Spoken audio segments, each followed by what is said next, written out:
हवेली इस वक्त गहरे सन्नाटे में डूबी हुई थी। चारों तरफ फैला अंधेरा हवेली को ऐसे जकड़े हुए था जैसे वहां रहने वालों के दिलों पर भी अंधेरे और कड़वाहट ने डेरा डाल रखा हो। नफरत और ऊब की अजीब सी परत हर किसी पर चढ़ी हुई थी। गाड़ी के ब्रेक लगते ही हेडलाइट बुझ गई और थरथराते इंजन की आवाज खामोश हो गई। दरवाजा खोलकर वह बाहर उतरा।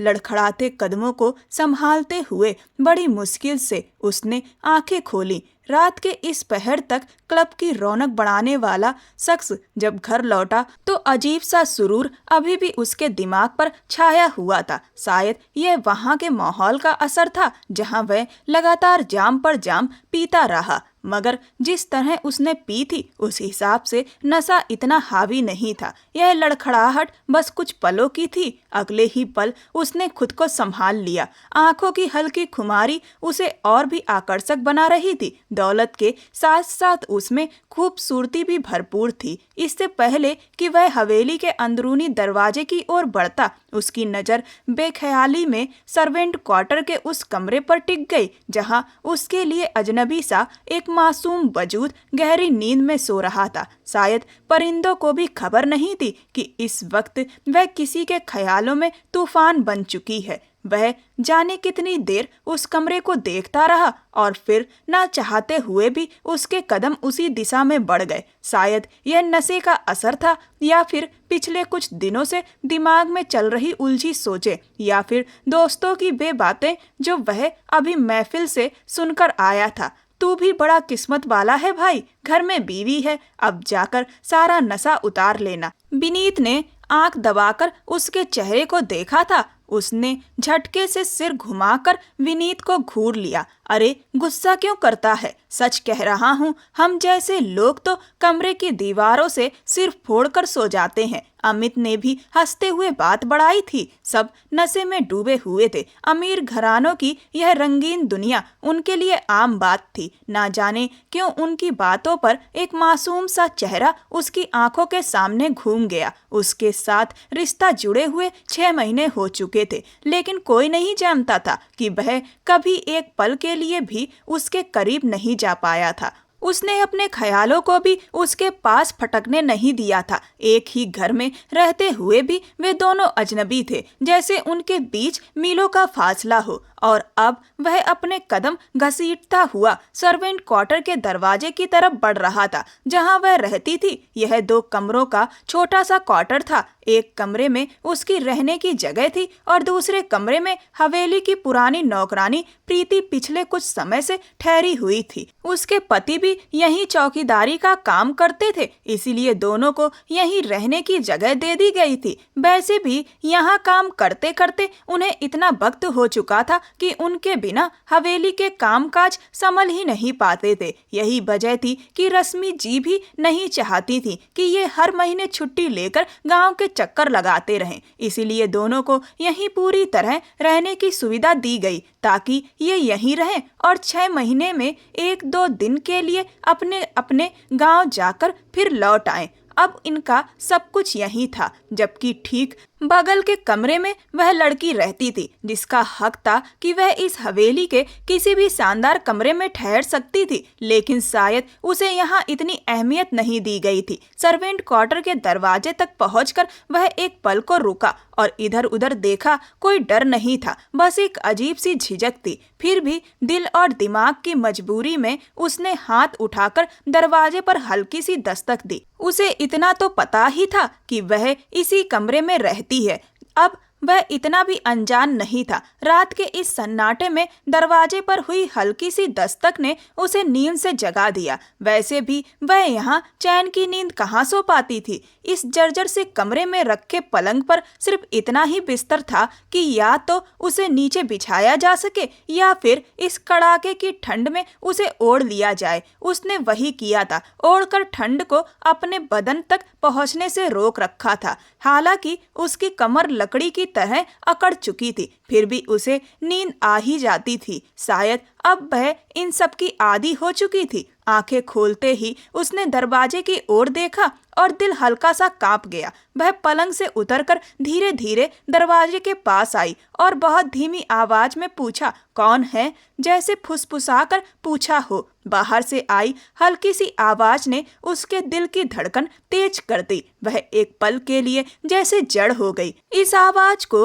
वह भीड़ में भी पहचान सकती थी। उसे सिर्फ आदेश मिला था और उसके लिए इस इंसान की हर बात मानना उसकी मजबूरी थी। उसने जल्दी से हाथ बढ़ाकर दरवाजा खोल दिया और जैसे खुद को यकीन दिलाने के लिए उसने अपने बाजू पर हल्की सी चुटकी काट ली। यह कोई सपना नहीं था बल्कि हकीकत थी। वह खुद चलकर उसके दरवाजे तक आया था। दहलीज पर खड़े इस शख्स को वह अपना खूबसूरत सपना तो समझ सकती थी, मगर अपनी पूरी सच्चाई नहीं। अभी वह उन्हीं ख्यालों में खोई हुई थी कि वह अंदर आ गया और दरवाजा बंद करते हुए उसे देखने लगा। हड़बड़ी में वह दुपट्टा भी लेना भूल गई थी। उसके बाल पीठ पर बिखरे हुए थे। हल्के नीले रंग के कपड़ों में उसका सादा और साफ सुथरा रूप सामने वाले की नजरें खींच रहा था। वह ध्यान से उसके पूरे वजूद को देख रहा था। उसकी आंखें नशे में लाल थी। होठों पर एक हल्की सी अनजानी मुस्कान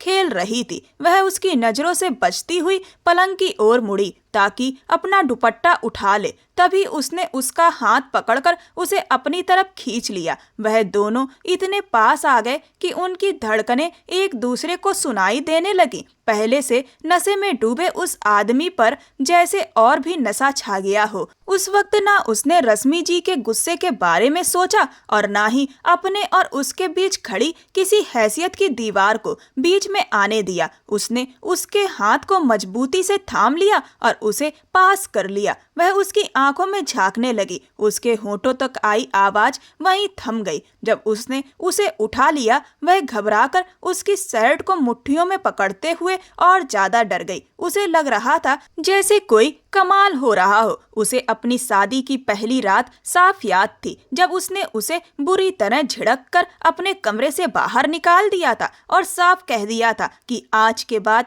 वह ना तो उसे अपना पति समझे और ना ही इस घर या उस पर किसी तरह का हक जताए। जिस सख्ती से उसने यह बात कही थी और रश्मि जी के कड़े रवैये ने उसके मन में यह सोच ही खत्म कर दी थी कि उसका इस घर या इस इंसान पर कभी कोई अधिकार हो सकता है। लेकिन यह सब उसकी समझ से परे था। वह उसे उठाए हुए अपने कमरे की ओर बढ़ रहा था। जिंदगी में पहली बार वह पूरे हक के साथ इस हवेली के अंदर दाखिल हुई थी। उस वक्त उस आदमी के मन में कोई डर नहीं था। उसकी बेझिझक नजरें उसके चेहरे को देख रही थी। उसकी सारी झिझक और धीमी सी विरोध की आवाज वहीं खत्म हो गई जब उसने अपने आलीशान कमरे में आकर उसे बड़े से बेड पर बिठा दिया और पलटकर दरवाजा बंद कर दिया। वह घबराकर तुरंत बैठ गई। उसे समझ नहीं आ रहा था कि आगे क्या होने वाला है। वह जल्दी से बेड से उतरने लगी, तभी उसने उसे पकड़ लिया। उसका अंदाज इस बार बहुत नरम था।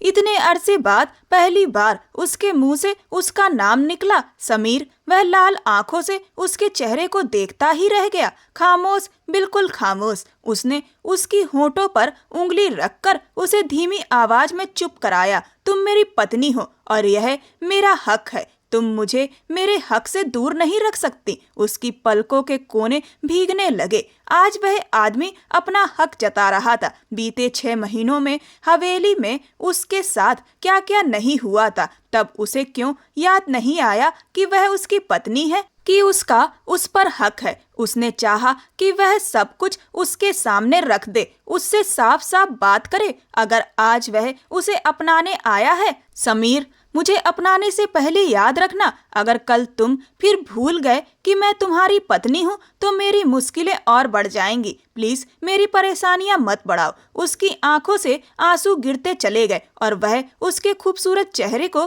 देखता रह गया। काश बीच में इतनी रुकावटें ना होती तो वह उसे हर पल अपने पास रखता। यह सच था कि वह लड़की उसे बहुत प्यारी थी, दिल की बेचैन धड़कनों से भी ज्यादा। लेकिन कहीं ना कहीं वह कमजोर पड़ गया था। वह उसे इन लम्हों में रोता हुआ नहीं देख पा रहा था। इसीलिए उसने नरमी से झुककर उसकी आंखों से गिरते हुए आंसुओं को पोंछ लिया। मैंने अपने मुंह से स्वीकार किया है, तुम मेरी पत्नी हो। मैं अपना हक जता रहा हूँ। क्या तुम्हें यह अच्छा नहीं लग रहा? और वह बस रोते हुए उसका चेहरा देखती रही। वह उसे कैसे यकीन दिलाती कि वह तो हर पल उसकी मोहब्बत में तड़पने वाली लड़की है, मासूम और बेबस, जो इतने मुश्किल हालात में भी उससे प्यार करने से खुद को रोक नहीं पाई। उसका दिल हर पल उसका नाम लेकर धड़कता था। वही इंसान जो कभी उसे देखना तक नहीं चाहता था, लेकिन इस वक्त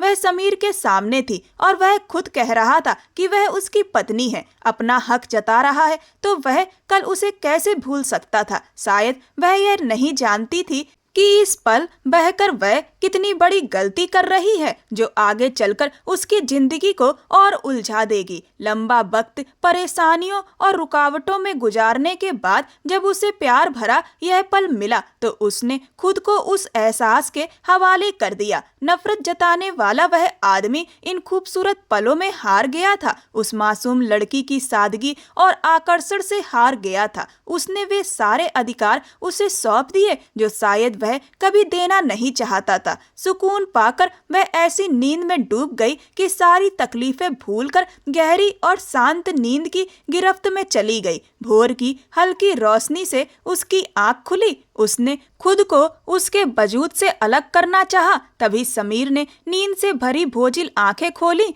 उसने पलटकर घड़ी की तरफ देखा। अभी समय बाकी था। तुम अभी यहाँ से चली जाओ। अगर किसी ने तुम्हें यहाँ देख लिया तो बहुत मुसीबत हो जाएगी, उसने सख्त लहजे में कहा। वह हैरानी से समीर को देखती रह गई। उसे यकीन ही नहीं हुआ कि इस मोड़ पर भी वह उसे अपने पास से जाने के लिए कह रहा है। समीर ने उसका हाथ पकड़कर उसे बेड से नीचे उतार दिया। उसके चेहरे पर डर साफ झलक रहा था। बेहतर है तुम्हारी आंख वक्त पर खुल गई। अभी तुम जाओ और इस बात की भनक किसी को भी नहीं लगनी चाहिए कि हमारे बीच रात में क्या हुआ है। किसी से कुछ मत कहना, वह उसे बार बार समझा रहा था। वह भीगी पलकों से उसे देखती रह गई। उसे समझ नहीं आ रहा था कि ऐसी बातें भला कैसे छुपी रह सकती हैं। वह आदमी आखिर उससे क्या चाहता था, वह नहीं समझ पाई। एक पल में सारी दुनिया मिटाते हुए वह पूरे हक से उसके गले से लग गई। समीर, मुझे खुद से दूर मत कीजिए। जब आपने मुझे यह हक दे ही दिया है तो बाकी हक भी दीजिए और लोगों के सामने मुझे स्वीकार कर लीजिए। मैं आपकी पत्नी हूँ। वह बुरी तरह रो रही थी, लेकिन समीर ने उसे अलग करते हुए सख्ती से पीछे हटा दिया। यह बात बाद की थी कि उसका दिल उसके लिए धड़कता है या नहीं। इस वक्त वह बस उसे अपने सामने से दूर करना चाहता था। वह उसे अपने कमरे से ही नहीं, इस हवेली से भी बाहर भेजकर उसी पुराने से मकान में वापस भेजना चाहता था, जहाँ किसी को शक तक ना हो कि वह रात भर साथ थे। मैंने जो कहा है उस पर अमल करो। यहाँ से चली जाओ और कोशिश करना कि बीती रात का जिक्र तुम्हारी जुबान से किसी के सामने ना आए। उसने गुस्से में सख्त शब्दों में कहा और उसके गुस्से से डरकर वह फौरन उससे दूर हट गई। बस एक विनती भरी नजर उस पर डालकर वह उसके कमरे से बाहर निकल गई थी। उस आलीशान कमरे में उस रईस आदमी के पास बिताई गई वह रात उसकी जिंदगी की पहली और शायद आखिरी रात साबित होने वाली थी। उसे इसका अंदाजा नहीं था, लेकिन इस वक्त उसका दिल पूरी तरह टूट चुका था। रात भर खूबसूरत सपनों ने उसे सोने नहीं दिया था। उसे यही लगा था कि उस आदमी ने उसे स्वीकार कर लिया है और उसकी जिंदगी इस मुश्किल मोड़ से वापस लौटकर अब आसान रास्ते पर आ गई है। लेकिन शायद यह सब उसका भ्रम था। एक बार फिर उस जर्जर से मकान में लौटकर वह फर्श पर बैठ गई और फूट फूट कर रोने लगी। क्यों, आखिर क्यों हर बार मेरे साथ ही? उसने मन ही मन अपनी किस्मत से शिकायत की, फिर खुद को संभाल लिया। उसके बाबा कहा करते थे कि वह उनकी बहादुर बेटी है, लेकिन कोई नहीं जानता कि जब बहादुर बेटियां हालात से लड़ती हैं तो अंदर से कितनी टूट जाती हैं। कुछ देर बाद प्रीति आंटी ने उसके दरवाजे पर दस्तक दी और उसके साथ वह हवेली चली आई। उसने खुद को एक बड़ी सी शॉल में लपेट रखा था। उसने प्रीति आंटी के साथ मिलकर नाश्ता तैयार किया, जो उसका रोज का काम था। हवेली के दोनों हिस्से से लोग नाश्ते की टेबल पर इकट्ठा होने लगे। वह भी पूरी तरह तैयार होकर नाश्ते की टेबल पर मौजूद था। उसने खुद वहां जाने की बजाय यही बेहतर समझा कि वह प्रीति आंटी को सब कुछ तैयार करके देती रहे और वह टेबल पर लगाती जाए। लेकिन भला वह रश्मि जी की नजरों से कैसे बच पाती। टेबल पर उस वक्त रश्मि जी के अलावा समीर भी मौजूद था। मनोज साहब की फैमिली में मनोज साहब, उनकी पत्नी नीतू जी और उनकी बेटी अनन्या नाश्ता कर रही थी। साथ ही रश्मि जी की सहेली की बेटी तान्या भी मौजूद थी। तान्या बिल्कुल समीर के पास बैठी थी। मनोज साहब का बेटा रोहन विदेश में पढ़ाई कर रहा था। वहीं समीर रश्मि जी का एकलौता बेटा था और पूरी तरह उनके असर में था। समीर के पिता यानी रविंद्र साहब की कुछ महीने पहले ही मौत हो चुकी थी और अब हवेली के सारे कामकाज रश्मि जी के हाथ में थे। यहाँ तक कि मनोज साहब भी उनके सामने ज्यादा हैसियत नहीं रखते थे, क्योंकि रविंद्र साहब ने अपनी जिंदगी में ही अपने कारोबार का बड़ा हिस्सा रश्मि जी के नाम कर दिया था। मनोज साहब के पास जो बाकी बचा था उसमें भी लगातार नुकसान होता रहा, जिसकी वजह से मनोज साहब की स्थिति इस परिवार में कमजोर हो गई थी। फिर भी रश्मि जी ने अपने चालाक और दिखावटी व्यवहार के सहारे उन्हें अब तक अपने साथ काम में लगाए रखा था और इस घर में शायद ही कोई ऐसा था जो उनके दबाव में ना रहता हो। इस वक्त भी वह मेन कुर्सी पर बैठे मनोज साहब से कारोबार के मामलात पर चर्चा कर रही थी। चाय की ट्रे रखते हुए वह पलटी और जाने लगी। तभी रश्मि जी ने उसे रोक लिया। इधर मेरे पास आओ और यह जूस का गिलास मेरे हाथ में दो। उनके लहजे में अकड़ और गंभीरता दोनों झलक रही थी। वह उनके पास चली गई और नजरें झुकाकर जूस का गिलास उन्हें पेश किया। रश्मि जी ने सख्त नजरों से उसका चेहरा देखा और सख्त निगाहों से उसका पूरा जायजा लिया। यह सॉल गर्दन से हटाओ। उनके सख्त लहजे पर वह कांप सी गई। समीर का हाथ भी वहीं रुक गया और दिल तेजी से धड़क उठा। उसने सर उठाकर एक नजर समीर की ओर देखा और फिर फौरन नजरें झुका ली। रश्मि जी ने ध्यान से उसकी गर्दन का जायजा लिया। उसकी गर्दन पर हल्का सा सुर्ख धब्बा उन्हें तफ्तीश में उलझाए हुए लग रहा था। तान्या के चेहरे की रंगत भी बुत जैसी हो गई, जबकि बाकी सब भी उसकी तरफ ध्यान दे रहे थे। रश्मि जी ने बाजू से झंझोड़ते हुए उसे अपने पास खींचा। उनकी आंखों में गुस्सा झलक रहा था। बताओ मुझे, यह तुम्हारी गर्दन पर निशान कैसा है? इस बार उनका लहजा पहले से भी ज्यादा सख्त था। वह बुरी तरह घबरा गई। समीर की सांसें गले में अटक गई थीं। कमरे में बहुत मच्छर थे जिनके काटने से मुझे एलर्जी हो रही थी और बुखार भी चढ़ रहा था। रश्मि जी ने हाथ बढ़ाकर उसके गाल पर हाथ रखा। उसे सच में हल्का बुखार था। कुछ देर तक उन्होंने गंभीर नजरों से उसे देखा और फिर बैठ गईं। अब इतनी भी नाजुक मिजाज नहीं हो तुम कि मच्छर के काटने से तुम्हें बुखार हो रहा है। तुम जैसी लड़कियों को नाच दिखाने का शौक होता है। जाओ यहाँ से। उन्होंने हाथ झटकते हुए उसे जाने के लिए कहा और सबके सामने इस बेइज्जती पर वह सर झुकाकर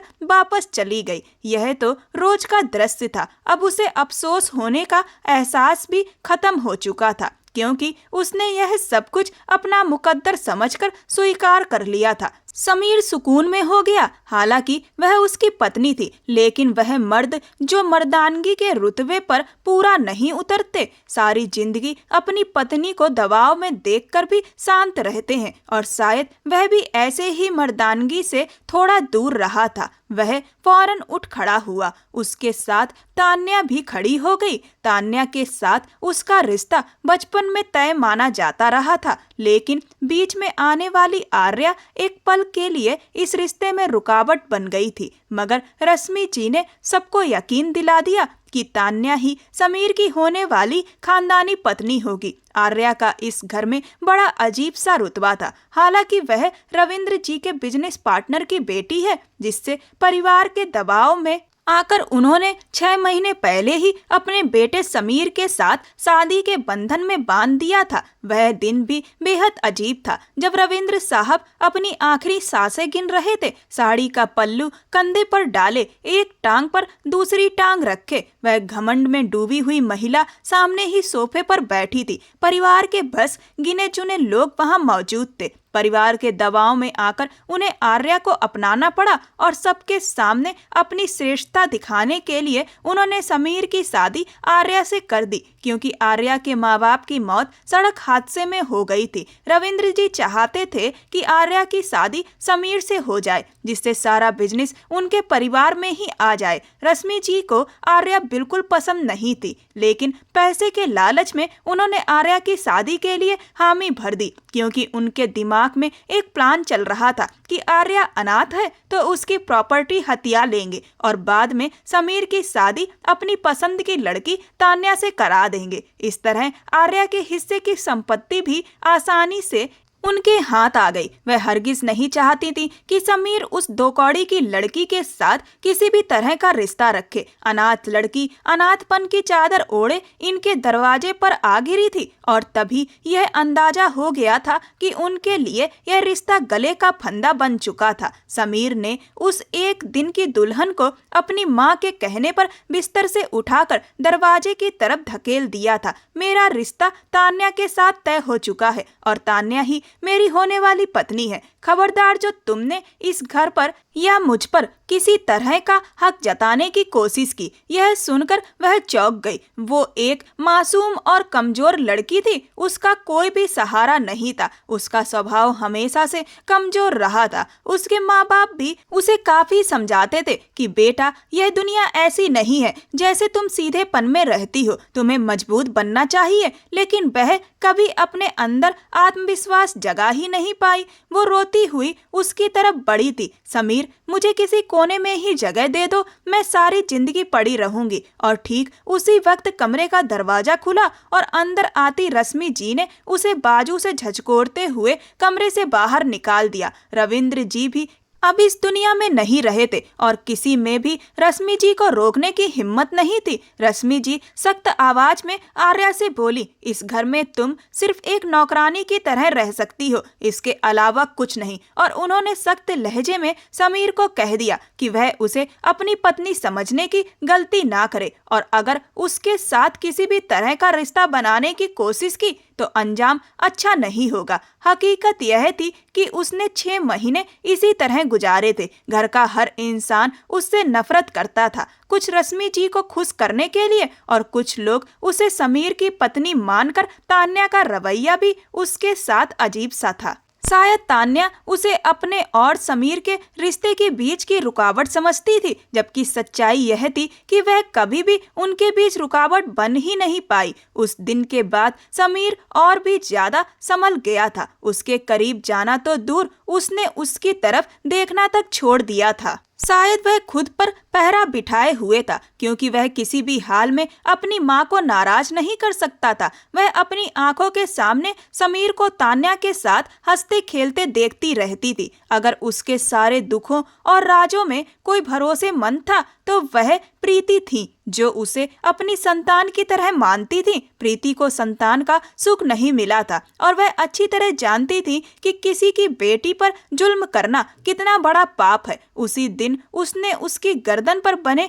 निशान भी देखे थे और फिर सख्ती से उसकी आंखों में आंखें डालकर देखा था। वह हैरानी से उसे देखती रह गई, जबकि उसने रोते हुए सिर झुका लिया था। कुमार जी ने मुझसे कहा था, लेकिन जानबूझकर अपनी बात अधूरी छोड़ दी और वह असमंजस में बस सिर हिलाती रह गई। अगर समीर के दिल में तुम्हारे लिए थोड़ी सी भी भावना बाकी है तो उसे मजबूर करो कि वह सामने आए। एक बार फिर उसके पास जाओ ताकि उसे तुम्हारी चाहत का एहसास हो सके। इस पर उसने साफ इनकार में सिर हिला दिया और कहा, आंटी जी, मैं अपने आत्मसम्मान से और समझौता नहीं कर सकती। जिस इंसान ने मुझे सिर्फ एक रात के लिए अपनाया और फिर कमरे से बाहर निकाल दिया, अब मैं दोबारा उसके पास जाऊं ताकि वह फिर से अपने हक जताए और फिर मुझे अजनबियों की तरह बाहर कर दे। प्रीति ने उसका सिर अपने कंधे पर टिका लिया। वह हालात की मार झेल चुकी थी, लेकिन उसे पूरा भरोसा था कि एक दिन ऐसा जरूर आएगा जब उसकी सच्ची भावना को मान लिया जाएगा। उसके एक हफ्ते बाद न जाने क्यों रश्मि जी ने उस पर कड़ी नजर रखना शुरू कर दिया। उसके हर पल को अपनी आंखों के सामने परखना, छोटी छोटी बातों पर सवाल जवाब करना, समीर और उस पर खास नजर रखना। ना जाने क्यों उन्हें ऐसा लगने लगा था कि कुछ ऐसा है जो उनकी नजरों से छिपा हुआ है। वहीं दूसरी तरफ तान्या ने भी अपने और समीर के बीच के रिश्ते को और मजबूत कर लिया था। समीर की जब आर्या के साथ शादी होने को थी, तभी रश्मि जी ने तान्या को यहाँ बुला लिया था कि वह यहीं आकर रहे, जिससे वह समीर के करीब रहे और उसके दिल में अपनी जगह बना सके। वह समीर के और ज्यादा करीब हो गई थी और अब पहले से कहीं ज्यादा समय उसके साथ बिताने लगी थी। समीर भी पूरी तरह संतुष्ट नजर आता था। शायद उसे लगने लगा था कि उस एक रात के अंधेरे में सब कुछ हमेशा के लिए दबकर रह गया है, लेकिन यह सब इतना आसान नहीं था। उस दिन उसकी तबीयत कुछ भारी सी थी। वह रसोई में आई तो भी दिल में अजीब सी बेचैनी बनी हुई थी। चेहरे पर पीलापन छाया हुआ था और 2 दिन से सिर भी चकरा रहा था। चेहरे पर थकान और मजबूरी साफ नजर आ रही थी। प्रीति ने गौर से उसके चेहरे को देखा और बोली, तुम साइड में हो जाओ, मैं यह सब संभाल लूंगी, तुम बस इस कुर्सी पर बैठकर सलाद काट दो। उसने आर्या के हाथ से ट्रे ले ली। अगर प्रीति के बस में होता तो वह उसे पूरा आराम करने के लिए कह देती, लेकिन इस घर में सब रश्मि जी के दबाव में जी रहे थे। उस दिन रश्मि जी के यहाँ कुछ मेहमान आए हुए थे, इसीलिए उन्होंने उस पर ज्यादा ध्यान नहीं दिया, वरना अपनी पैनी नजरों से उसके अंदर पल रहे उस राज को शायद उसी वक्त भाप लेती। प्रीति को भी मन ही मन शक हो गया था। उसी शक के चलते वह अपने पति की दवा लेने के बहाने मेडिकल स्टोर गई और वहां से वह स्टिक ले आई और उसी रात उसके कमरे में चली गई। यह लो और जाकर जांच कर लो, मुझे कुछ ठीक नहीं लग रहा। प्रीति का चेहरा गंभीर था। वह हैरानी से उसे देखने लगी और बोली, इसका क्या मतलब है आंटी? लेकिन प्रीति के चेहरे पर छिपा गहरा सच उसके दिल में और ज्यादा डर भर रहा था। उसने चुपचाप प्रीति के हाथ से वह स्टिक ले ली। उसने कभी इस तरफ सोचा भी नहीं था और जब उस स्टिक पर 2 लाल लकीरें उभरी तो जैसे उसकी पूरी दुनिया ही उजड़ गई। उसने घबराकर मुंह पर हाथ रख लिया और वहीं बैठ गई। उसने कभी नहीं सोचा था कि जिंदगी उससे इतना बड़ा इम्तिहान ले लेगी। जिस घर में और जिस पति की जिंदगी में उसकी कोई अहमियत नहीं थी, वहां वह इस मासूम के साथ क्या करेगी? उसे पूरा यकीन था कि उस पर चरित्रहीन होने का आरोप लगाकर उसे फौरन इस घर से निकाल दिया जाएगा,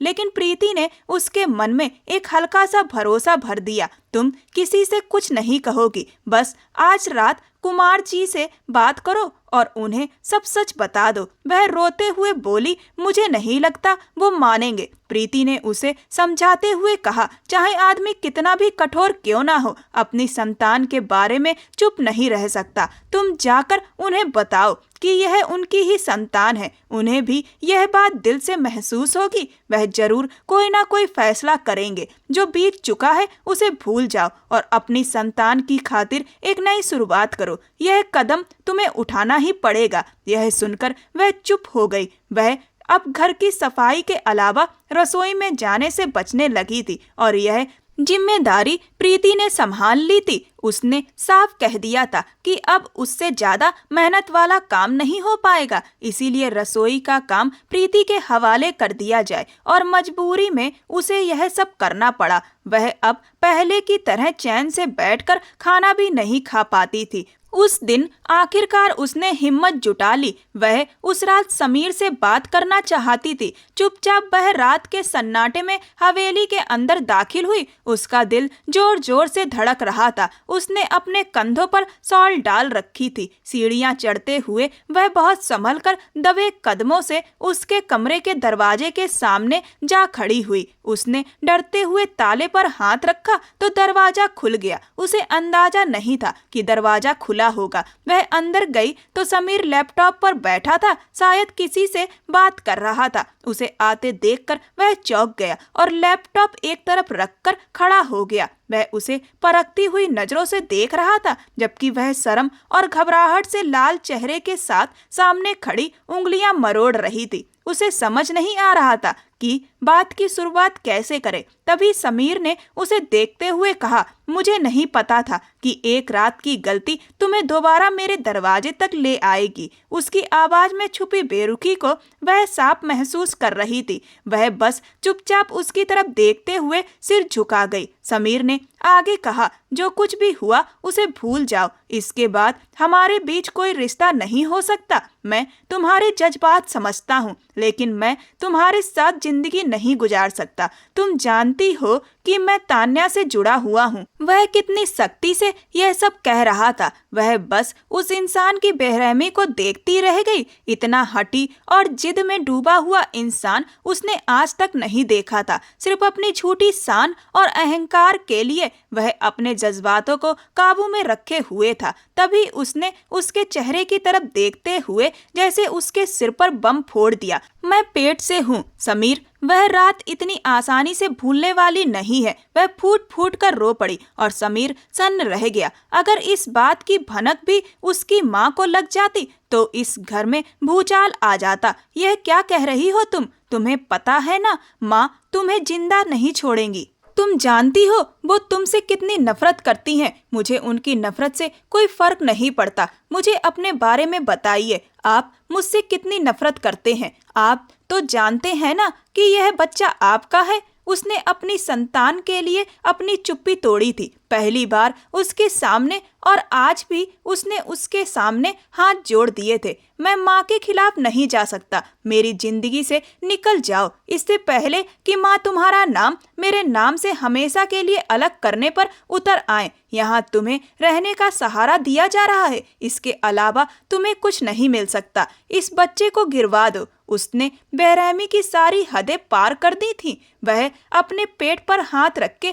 उसकी आंखों में देखती रह गई। मैं आपसे प्यार करती हूँ समीर, यह बच्चा हमारी संतान है। आज के दिन भी उसने अपने अहंकार को उसके कदमों में रौंद डाला था। वह चुपचाप उसके पैरों के पास बैठ गई और उसे यह एहसास तक नहीं हुआ कि दरवाजे के बाहर खड़ा एक साया अपनी नफरत से भरी लाल आंखों को कसकर बंद कर चुका था। उसने कभी नहीं सोचा था कि हालात उसके हाथों से निकलकर यहाँ तक पहुँच जाएंगे। रश्मि जी खामोशी से वहां से लौट गईं, जैसे उन्हें पहले से ही अंदाजा था कि उसका बेटा कभी अपनी माँ के फैसले के खिलाफ नहीं जाएगा। उसने झुककर आर्या को उठाया और खुद से दूर कर दिया।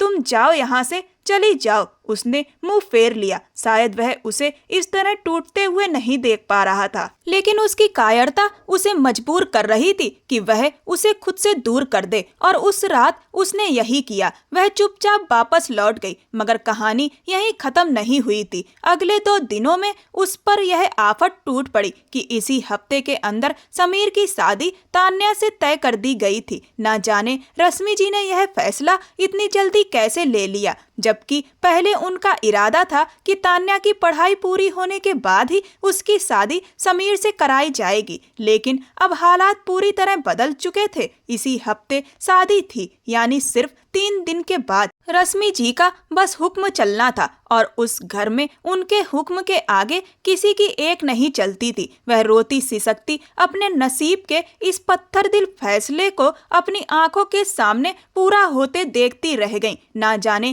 कितनी बार उसने गिड़गिड़ाती नजरों से समीर के चेहरे को देखा था। ना जाने कितनी बार उसके मन में आया था कि वह रश्मि जी से बात करें, लेकिन उसे यह अंदाजा नहीं था कि उसके खिलाफ कैसी कैसी साजिशें रची जा रही हैं। हवेली में जोर शोर से तैयारियां चल रही थीं। जैसे जैसे शादी का दिन नजदीक आ रहा था, उसे उसी क्वार्टर तक सीमित कर दिया गया था। रश्मि जी ने साफ कह दिया था कि अब वह हवेली में नजर ना आए। ना जाने उनके इरादे क्या थे। वह इन सब से अनजान थी, और आखिरकार वह रात भी आ गई जिस रात वह खिड़की से उस विवाह आयोजन को देखती रह गई। उसके हिस्से की मेहंदी किसी और के नाम पर रचाई जा रही थी। उसकी आंखों में जज्बातों का सैलाब भरा हुआ था। समीर खुश था, बेइंतहा खुश, और उसके बगल में सजी दुल्हन भी शायद उसे पाकर खुद को खुशकिस्मत मान रही थी। वह तो बस अपनी खुशियों की तलाश में थी।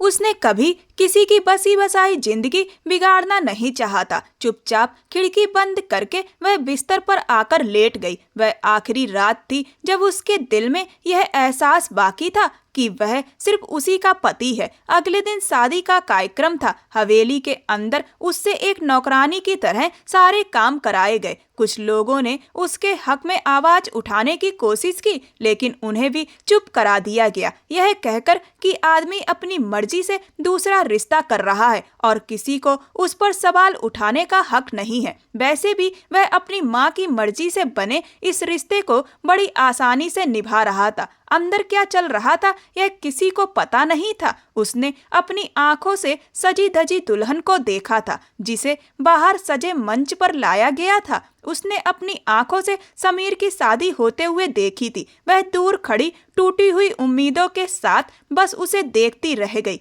समीर ने भरपूर नजर डालकर उसके चेहरे को देखा था। यहाँ सिर्फ दर्द ही दर्द फैला हुआ था और अगले ही पल उसने अपनी नजरें फेर ली। तान्या उससे कहीं ज्यादा खूबसूरत लग रही थी। वह उसके बगल में खड़ी सबका ध्यान अपनी ओर खींच रही थी और वह भी उसी में खोया हुआ था। शादी के कार्यक्रम के बाद खाना हुआ और फिर धीरे धीरे सब लोग अपने अपने घर चले गए। समीर के कमरे को गुलाबों से सजाया गया था। उस रात तान्या दुल्हन बनी समीर का हाथ थामे सजी सवरी दरवाजे तक आई। उसके चेहरे पर घबराहट और अजीब से रंग बिखरे हुए थे। वह दरवाजे पर आकर रुक गए। रश्मि जी उसके साथ ही चल रही थी। तान्या के रुकते ही समीर ने हैरानी से उसकी तरफ देखा। क्या हुआ तान्या, अंदर चलो। तान्या ने उसकी तरफ देखते हुए कहा, नहीं, मैं तब तक इस कमरे में कदम नहीं रखूंगी जब तक हमारे रिश्ते के बीच तीसरा इंसान हमेशा के लिए इस रिश्ते से अलग नहीं हो जाता।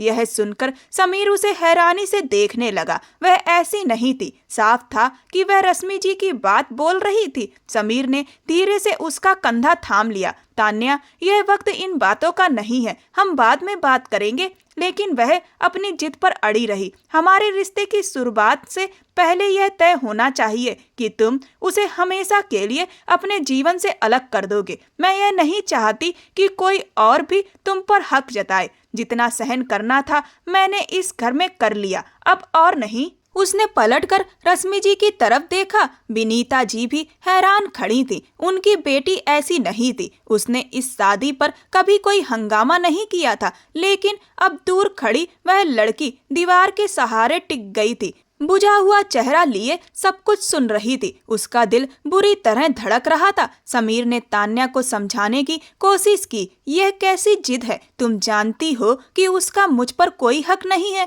और इस घर में उसे सिर्फ नाम के अलावा कुछ भी नहीं दिया जाता। तान्या बोली, मैं जानती हूँ, लेकिन यह भी जानती हूँ कि आदमी को बदलते देर नहीं लगती। इससे पहले कि बात और बढ़ती, रश्मि जी आगे आई और समीर की तरफ देखते हुए बोली, नई दुल्हन शादी के बाद किसी भी रिश्ते की शुरुआत से पहले जो मांग रखती है उसे पूरा करना जरूरी होता है। अब जब तुम्हारी दुल्हन तुम्हारी पहली पत्नी से अलग होने की बात कह रही है तो फैसला तुम्हें ही करना होगा। वह प्यार से तान्या की पीठ पर हाथ फेर रही थी, जबकि समीर हैरानी से अपनी माँ का चेहरा देख रहा था। साफ था कि वह खुद सामने आए बिना तान्या को आगे कर रही थी। तभी आर्या जल्दी से आगे बढ़ी और रश्मि जी के सामने आकर खड़ी हो गई। नहीं मैडम, मैं इस घर में किसी बेजान चीज की तरह एक कोने में पड़ी रहूंगी। तान्या, मेरी बात सुनो, मेरी तरफ देखो। मैं कुमार जी के अलावा कहाँ जाऊंगी? इस दुनिया में मेरे पास और कोई रिश्ता नहीं है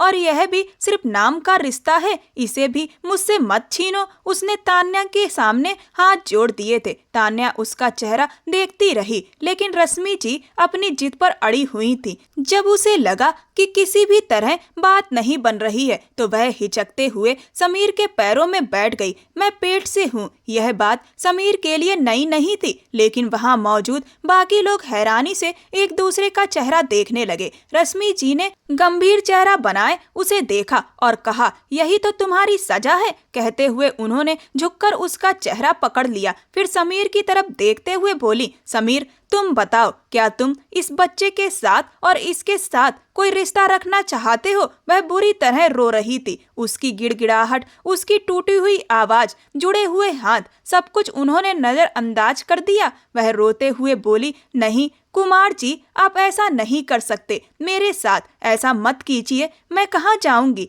अब तो मेरे वजूद में आपकी निशानी पल रही है। चारों तरफ सन्नाटा छा गया था। वह लोगों के बनाए दायरे में बेबस खड़ी थी। उसने समीर के पैरों में बैठकर अपने लिए रहम की भीख मांगी। वह रोती रही, चिल्लाती रही, लेकिन किसी का दिल नहीं पसीजा। तलाक के कागज पहले से तैयार थे। रश्मि जी ने वे कागजात उसके सामने रख दिए और कहा, लो इन पर साइन करो और इस रिश्ते से आजादी पालो। उन्होंने वे कागजात तान्या के हाथ में थमा दिए और तान्या ने समीर की तरफ बढ़ा दिए। समीर ने बस एक नजर उसके चेहरे पर डाली। वह कुछ नहीं कर सका। वह हमेशा की तरह कमजोर साबित हुआ, जो अपने जज्बात नहीं संभाल पाता और रिश्तों की जिम्मेदारी भी नहीं उठा पाता। उसी दिन उसने सबके सामने कागजात पर दस्तखत कर दिए और आर्या को इस रिश्ते से आजाद कर दिया। उसने वे कागजात उसके हाथ में थमा दिए और कहा, यह रहे तुम्हारे तलाक के कागजात।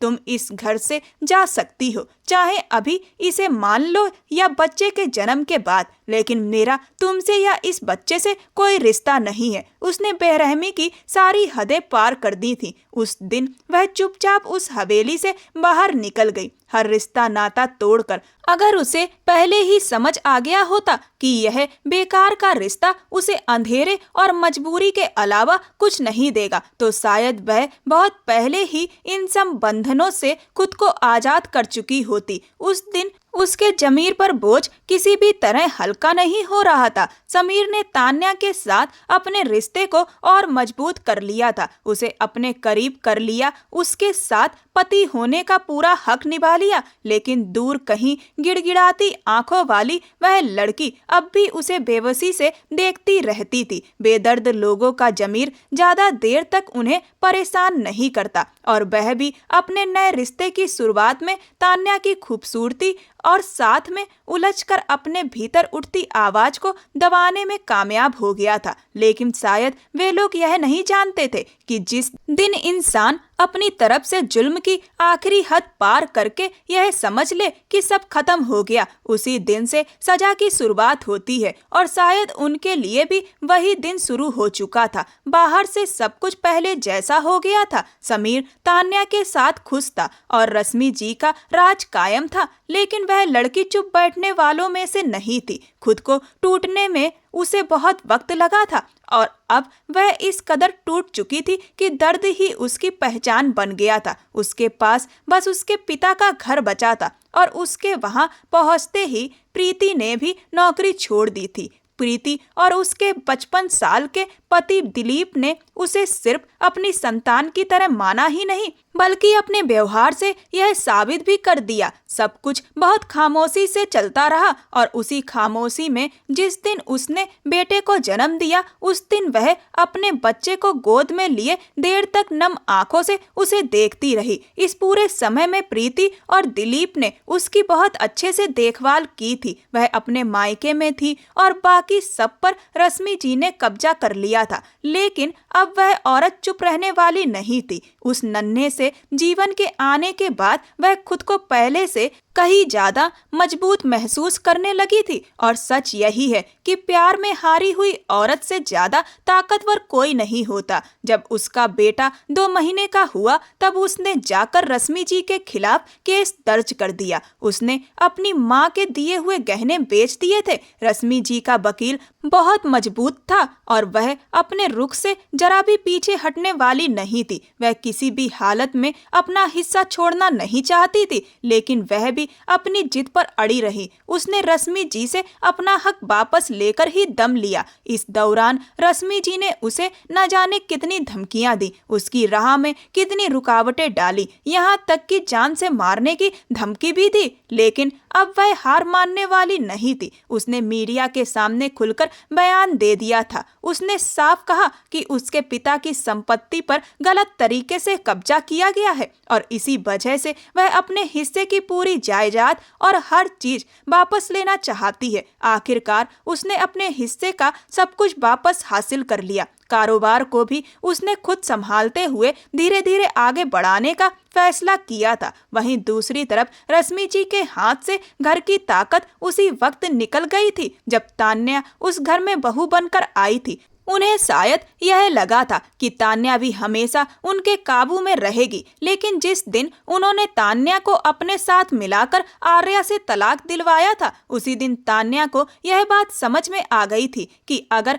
वह और उसका पति पूरी तरह रश्मि जी के बस में रहे तो अगला नंबर उसी का होगा। तान्या ने धीरे धीरे सब कुछ अपने हाथ में ले लिया था और समीर अब उसके इशारों पर चलने वाला इंसान बन चुका था। रश्मि जी का समीर पर अब पहले जैसा दबदबा नहीं रह गया था, क्योंकि तान्या ने उन्हें यह यकीन दिला दिया था कि उसमें और आर्या में जमीन आसमान का फर्क है और वह पूरी तरह अपने पैरों पर खड़ी और समझदार औरत है। दूसरी तरफ तान्या को एक दिन भी मां बनने की खुशी नसीब नहीं हुई थी। हर दिन इसी इंतजार में गुजरता रहा, लेकिन यह इंतजार बेनतीजा ही साबित होता। डॉक्टर कहते थे कि बाहर से तो कोई कमी नजर नहीं आती, लेकिन शायद अंदर से कुछ ऐसा है जो खुशियों के रास्ते में रुकावट बन रहा है, या फिर किस्मत ने अभी देर कर रखी है। जब से समीर को यह पता चला था कि वह एक बेटे का पिता बन चुका है, तब से उसके मन में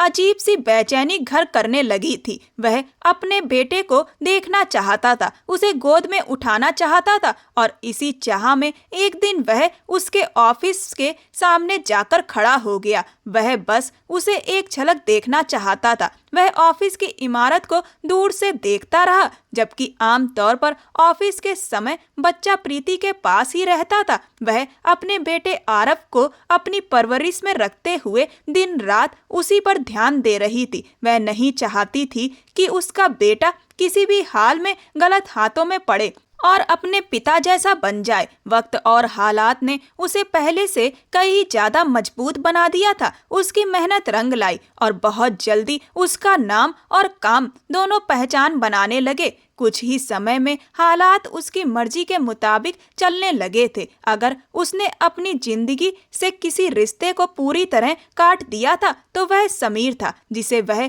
अपनी जिंदगी की किताब में हमेशा के लिए मिटा चुकी थी। उस दिन वह ऑफिस से निकलकर अपनी गाड़ी की तरफ बढ़ी ही थी कि उसकी नजर गाड़ी के पास खड़े समीर पर पड़ गई। वह वहीं रुक गई। समीर की नजरें उसके हाथ में मौजूद आरव पर टिकी हुई थी, बेहद बेचैन और उत्सुक, जबकि आरव उसे पहचानता तक नहीं था। वह अभी 1 साल का था और उसे अपने पिता के बारे में कुछ भी पता नहीं था। उसके लिए उसकी पूरी दुनिया सिर्फ उसकी माँ थी। जन्म से लेकर अब तक उसने सिर्फ उसी को देखा था। समीर ने भारी आवाज में कहा कि वह अपने बेटे से मिलने आया है और उससे मिलना चाहता है। उस दिन वह बेहद बेचैन नजर आ रहा था, ठीक उसी तरह जैसे कभी वह खुद हुआ करती थी। उसने एक नजर समीर के चेहरे पर डाली और फिर हल्की सी तंज भरी मुस्कान के साथ बोली कि आप अपने बेटे से मिलने आए हैं या उस गलती पर पछताने जिसे आप अब तक भूल चुके थे, उस एक रात की गलती पर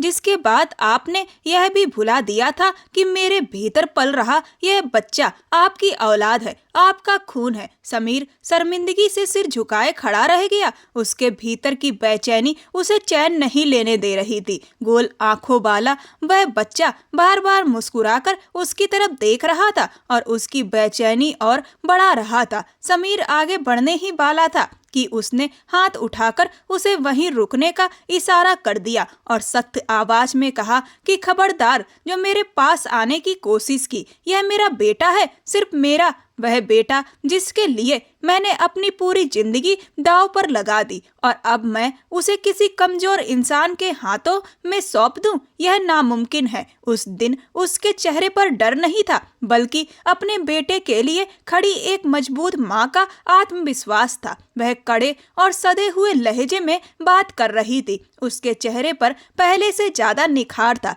वह पहले से कहीं ज्यादा आत्मविश्वासी और खूबसूरत लग रही थी। समीर बोला कि वह इस बच्चे के बिना बहुत बेचैन है। और बस एक बार उससे मिल लेना चाहता है। उसकी आंखों में आंसू भरे हुए थे। उसने ठंडे और सख्त अंदाज में कहा कि यह बेचैनी और अंतर आत्मा का बोझ तुम्हारी सजा है समीर, ताकि तुम दोनों वही दर्द महसूस करो जो मैंने तुम्हारे साथ रहते हुए झेला है। तुम लोग इंसान कहलाने लायक नहीं हो। आज के बाद मेरे बेटे के रास्ते में मत आना, क्योंकि जो लोग इंसानियत से गिर जाते हैं उनके लिए उनकी औलाद उसी दिन मर जाती है जिस दिन वे अपने अहंकार और बेरुखी में किसी और की जिंदगी तबाह कर देते हैं। जिस दिन तुमने बेरहमी दिखाते हुए मुझे अपनी जिंदगी से बाहर निकाल दिया था, तुमने तलाक दे दिया था और बच्चे को हटा देने को कह दिया था, उसी दिन तुम्हारा इस बच्चे से रिश्ता खत्म हो गया था। इतना कहकर वो गाड़ी में बैठी और वहां से चली गई। समीर वहीं खड़ा उसकी गाड़ी को जाते हुए देखता रहा। उसके दिल पर बोझ और भारी हो गया था। न जाने कितने दिनों का जमा हुआ दर्द अब बढ़कर उसकी रूह को जख्मी कर चुका था। उस औरत की बातें उसकी आत्मा को झकझोर चुकी थी। वह गाड़ी में आकर बैठ गया। उसके दिमाग में लगातार वही बातें घूम रही थी। उसकी आंखें बार बार धुंधला रही थी। वही लड़की जो गिड़गिड़ाती नजरों से कभी इस रिश्ते की भीख मांगने उसके पैरों में बैठ गई थी, आज उसी ने साफ कह दिया था कि अब कभी उसके सामने आने की कोशिश भी मत करना। कभी उसने कहा था, इस बच्चे को लेकर मेरी जिंदगी से निकल जाओ, मेरे लिए ना यह बच्चा मायने रखता है और ना तुम। उसकी अपनी तीखी आवाज उसके कानों में गूंजने लगी। वह गाड़ी चलाते हुए सामने देखने लगा। तभी सामने से आती गाड़ियों का शोर और पीछे से ट्रक के हॉर्न की तेज आवाज गूंजी। उसने झट से आंखें पूरी खोलकर स्टीयरिंग घुमाया, लेकिन गाड़ी उसके काबू से बाहर हो चुकी थी। पूरी ताकत से घूमती हुई गाड़ी में उसने अपनी मौत को बहुत करीब से महसूस किया। साइड से आती एक गाड़ी ने जोरदार टक्कर मार दी। वह स्टीयरिंग पर झुकता चला गया। बंद होती आंखों से उसने आखिरी दृश्य देखा। वह गोल आंखों वाला बच्चा उसे देखते हुए मुस्कुरा रहा था, जैसे उसे पहचानने की कोशिश कर रहा हो। उसके कानों में अपनी ही आवाज गूंज रही थी कि किसी को भी मत बताना कि यह बच्चा मेरा है, मेरा इस बच्चे से कोई रिश्ता नहीं है। तुम भी मेरी जिंदगी से निकल जाओ और इस बच्चे को भी साथ ले जाओ। अगर मेरी माँ को इस बारे में पता चल गया तो बहुत बुरा हो जाएगा। उसके अपने शब्द उसके दिमाग में बार बार गूंज रहे थे। दूर कहीं मुस्कुराते हुए बच्चे की तस्वीर धुंधली पड़ती चली गई। वह आंखें बंद करता चला गया। अंधेरे के अलावा कुछ नहीं था। कर्मों का फल बहुत धीरे धीरे मिलता है, लेकिन जब मिलता है तो बहुत बारीक तरीके से इंसान को तोड़ देता है। रश्मि जी का राज खत्म हुआ तो उसे भी समझ आ गया कि किसी की जिंदगी पर हुकूमत करना क्या होता है। आज उसकी अपनी जिंदगी पर हालात हावी थे। उसका इकलौता बेटा जिंदगी और मौत की जंग लड़ता हुआ अस्पताल के बिस्तर पर बेबस पड़ा था। डॉक्टर कुछ खास कर पाने की हालत में नहीं थे। उसने हर तरीका आजमाया। रोते हुए उसने डॉक्टर से कहा था कि वह अपने बेटे को विदेश ले जाएंगी, लेकिन डॉक्टर ने साफ कह दिया कि अब शायद वह जिंदगी भर चल नहीं पाएगा। उसका निचला हिस्सा